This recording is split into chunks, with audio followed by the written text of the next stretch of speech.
বন্ধুরা, আমি জুলাই মাসে আমার মাল্টা লেবু গাছে যে যে সার ব্যবহার করে থাকি সেইগুলো হচ্ছে এইটা হচ্ছে শিম চাঁচা, এটা হচ্ছে হাড় গুঁড়ো, এটা হচ্ছে নিম খোল, এটা হচ্ছে সর্ষের খোল, এটা হচ্ছে বাদাম খোল, আর এখানে আমি একটু নিয়েছি সুপার ফসফেট। এইগুলোকে একসঙ্গে সব মিক্সড করে নেব।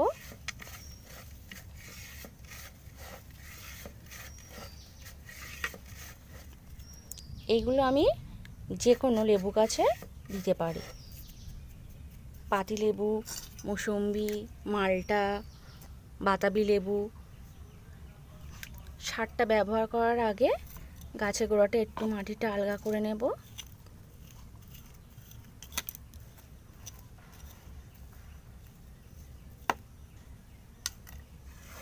নিয়ে সারটা দিয়ে দিচ্ছি সাইড দিয়ে।